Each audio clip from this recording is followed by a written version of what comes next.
The laughter echoed through our family's dining room, sharp and mocking as I sat quietly at the Thanksgiving table. My brother Michael, the successful cardiologist, had just finished telling everyone about his latest achievement, a complicated heart surgery that made headlines in the local medical community.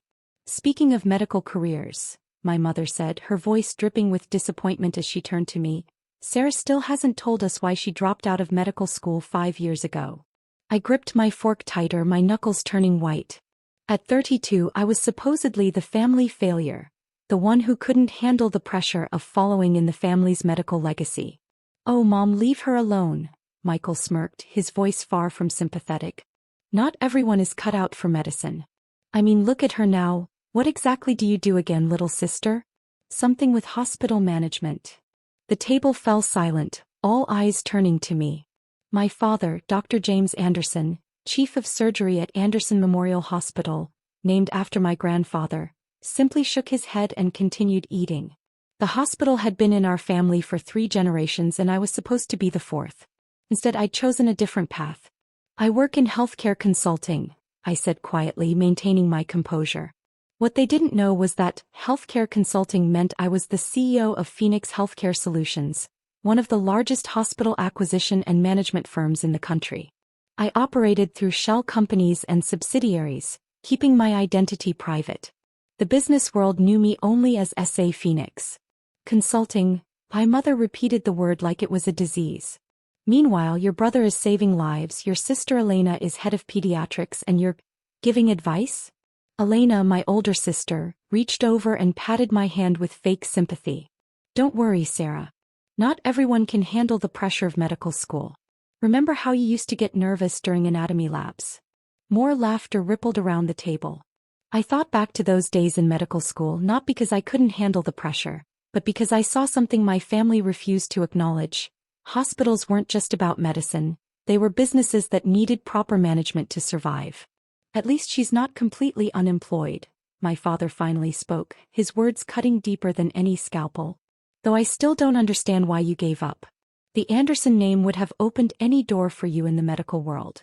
If only they knew that I'd spent the last 5 years building an empire that now owned 27 hospitals across the country.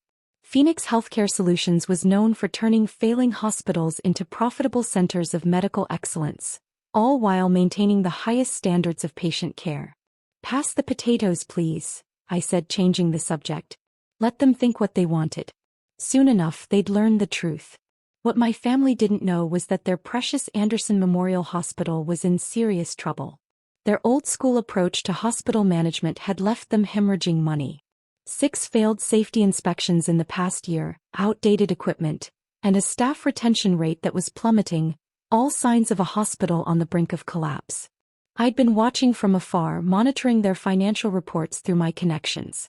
They needed help, but their pride would never let them admit it. Not yet, anyway. Did you hear about Brighton General? Michael asked Dad, referring to their biggest competitor in the city. They just got bought out by some mysterious healthcare group. Phoenix something. I took a sip of water to hide my smile. Brighton General had been my latest acquisition, and I'd already begun implementing changes that would make it the premier medical facility in the region. Phoenix Healthcare Solutions, my father grumbled. They've been buying up hospitals all over the state. Probably some corporate vultures who don't understand real medicine. Elena nodded in agreement. I heard they're ruthlessly efficient. They fired the entire board at St. Mary's after taking over. Because the board was embezzling funds meant for the pediatric ward, I said before I could stop myself. Everyone turned to look at me again. And how would you know that? Michael asked, his tone suspicious.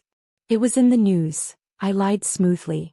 In reality, I had personally uncovered the corruption and ensured those responsible faced consequences.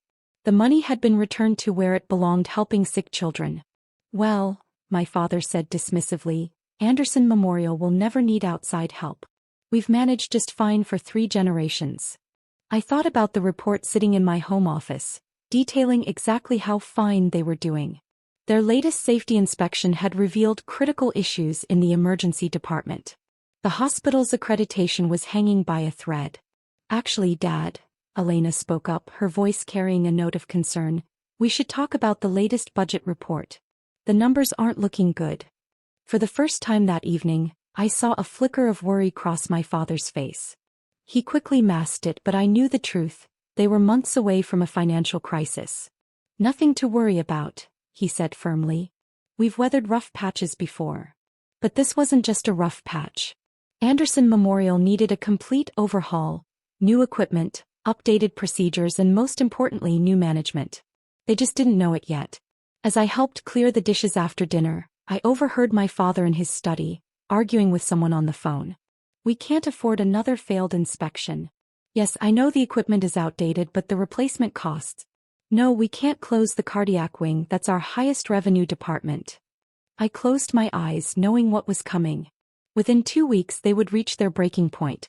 The question was, would their pride let them accept help from the daughter they considered a failure? Later that night, as I drove home to my penthouse apartment, I made a call to my CFO.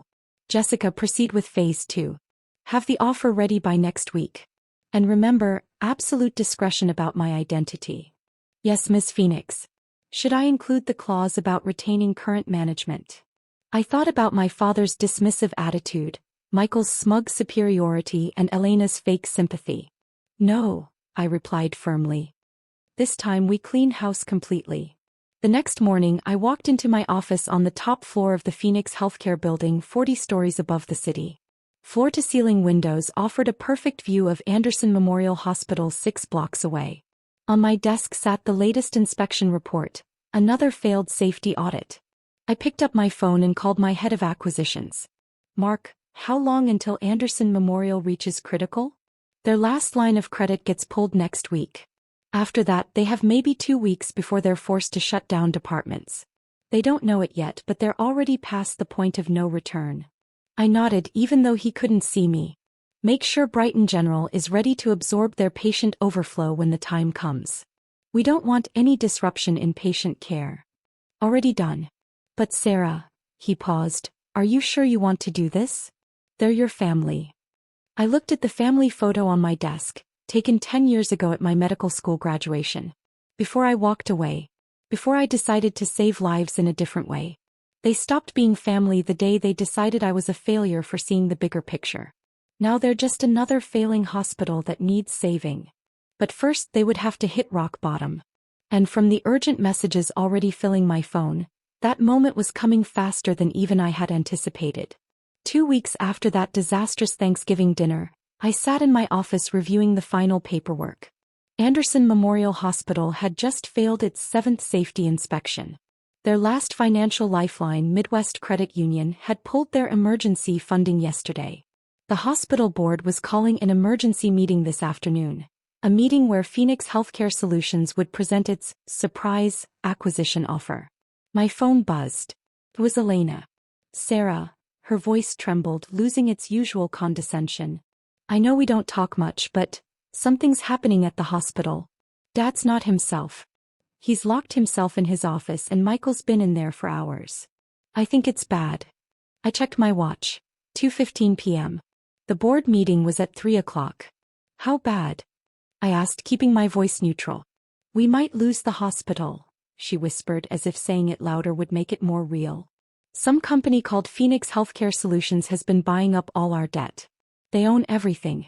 The board's meeting today to discuss a takeover offer. I could hear the panic in her voice.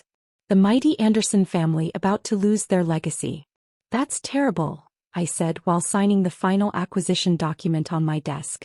Have you considered that this might be for the best? For the best. Elena's voice rose sharply. This is our family's legacy.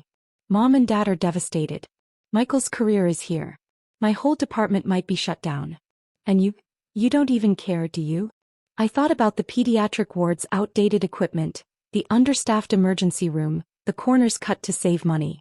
Some legacy. I have to go, Elena. Good luck with the meeting. At 2:45 I changed into my power suit, a sharp black Armani that I'd never wear to family dinners. I picked up my briefcase containing the contracts and took the private elevator down to the garage where my driver waited. To Anderson Memorial, I told him. The hospital loomed ahead, its familiar facade now looking tired and worn. I'd practically grown up in these halls, watching my father and grandfather work, dreaming of the day I'd join them. just not in the way they'd expected. The boardroom was on the 4th floor. Through the glass walls, I could see them already gathered 12 board members, my father at the head of the table, looking older than I'd ever seen him. Michael sat to his right, Elena hovering anxiously by the window. My mother sat in the corner, clutching her designer handbag like a lifeline. My heels clicked against the polished floor as I approached. The board's secretary looked up. "Miss Phoenix, they're ready for you." I smiled. "Thank you, Linda." The room fell silent as I walked in. I saw the exact moment recognition hit them, the way their eyes widened, jaws dropped, bodies stiffened in their expensive leather chairs. "Sarah." My father's voice was barely a whisper. "Good afternoon, everyone," I said calmly, setting my briefcase on the table. "I'm S.A. Phoenix, CEO of Phoenix Healthcare Solutions. I believe we have some business to discuss." Michael shot to his feet. "This is a joke, right? Little Sarah's playing dress up." I pulled out the acquisition contracts and began distributing them around the table. "As you're all aware, Anderson Memorial Hospital has failed 7 safety inspections in the past year. Your emergency funding has been withdrawn. 3 departments are operating with equipment that's well below current medical standards. Staff turnover is at 60% and you're facing 3 malpractice suits." "How dare you dash," my father started, but I cut him off. "Phoenix Healthcare Solutions now owns all of your outstanding debt. We also own the mortgage on this building. As of this morning, we've acquired controlling interest in your management company." I met each board member's eyes. "You have 2 options. Accept our purchase offer, which will allow us to implement immediate improvements and save this hospital, or file for bankruptcy by the end of the week." Elena pressed her hands against the glass wall, looking like she might faint. My mother had gone completely pale. "The offer is generous," I continued. "All current medical staff will be evaluated based on performance metrics. Those who meet our standards will be retained." "And current management?" one of the board members asked. "Will be replaced immediately." My father slammed his hand on the table. "You can't do this. This hospital is our legacy. A legacy of outdated equipment, dangerous practices and financial mismanagement," I replied coldly. "Tell me, Dad, when was the last time you updated the cardiac monitoring systems in the ICU? When did you last approve funding for new surgical equipment? How many young doctors have left because you refused to implement modern procedures?" Michael stood up again. "You don't know anything about running a hospital. You couldn't even finish medical school." I smiled, pulling out one final document: Phoenix Healthcare's latest annual report. In the past 5 years, Phoenix Healthcare Solutions has acquired 27 failing hospitals. Every single one is now operating at a profit while maintaining the highest standard of patient care. Our mortality rates are 40% lower than the national average. Our staff retention rate is 92%. And our patient satisfaction scores are the highest in the country. The board members were flipping through the numbers, their expressions shifting from skepticism to surprise to realization. "So," I said, "shall we discuss the terms of the acquisition?" "Sarah," my mother finally spoke, her voice small. "Why are you doing this to us?" I turned to her, feeling the weight of years of dismissal and disappointment. "I'm not doing this to you. I'm doing this for every patient who deserves better than what this hospital has become. I'm doing this because while you were all so busy protecting your precious legacy, you forgot what that legacy was supposed to be about: saving lives." The next hour passed in a blur of signatures and legal terms. My father refused to sign at first, but when the board voted overwhelmingly in favor of the acquisition, he had no choice. Michael stormed out halfway through, Elena following close behind. As the board members filed out, I remained seated, organizing the signed contracts. My father stood by the window staring out at the city. "All those years," he said quietly, "when you said you were working in consulting, I was building something bigger than just another surgeon's career. I finished for him. I found a way to save more lives than I ever could have in an operating room." He turned to face me, and for the first time I saw something new in his eyes. Not disappointment, not anger, but understanding. "What happens now?" "Now," I stood up, gathering my things, "we turn this hospital into what it should have been all along, a state-of-the-art medical facility that puts patients first. The renovations begin next week. New equipment arrives on Monday. And yes, you're all being replaced. All of us. You can reapply for positions if you wish. But you'll have to earn them on merit, not name. I walked to the door, then paused. Oh, and Dad? The hospital's keeping the Anderson name. Not because of legacy, but because from now on it's going to give that name meaning again. 3 months later, I stood in the newly renovated emergency department of Anderson Memorial Hospital. The changes were dramatic. New equipment in every room, fully staffed departments, modernized procedures. Michael had taken a position at another hospital across the city. Elena, surprisingly, had reapplied for her position and was now thriving under the new management system. My father had retired, but I often saw him walking the halls, watching the improvements with a mixture of regret and pride. My mother still barely spoke to me, but I noticed she'd framed the newspaper article about Phoenix Healthcare's successful transformation of Anderson Memorial. As I checked the latest patient satisfaction scores on my tablet, a young resident rushed past, then stopped and turned back. Dr. Anderson. I mean Miss Phoenix. The new cardiac unit is amazing. We're seeing outcomes we never thought possible. I smiled. That's what happens when you combine good medicine with good management. My phone buzzed, a text from Elena. Family dinner this Sunday? Mom's cooking. I thought for a moment, then replied, only if we can talk about something besides medicine. Deal, she texted back. Though Michael says you're still not a real doctor. I laughed, looking around at my hospital, because that's what it truly was now. Not a family legacy, but a place where lives were actually being saved. No, I typed back. I'm something better. Later that evening, as I stood in my office overlooking the city, I thought about that scared medical student who'd walked away from her family's expectations 5 years ago. They'd called me a failure, a disappointment, someone who couldn't handle the pressure. But sometimes the biggest success comes from having the courage to fail in the way others expect so you can succeed in the way you know matters most. I picked up a new acquisition proposal from my desk. Another struggling hospital in need of saving. Time to get back to work.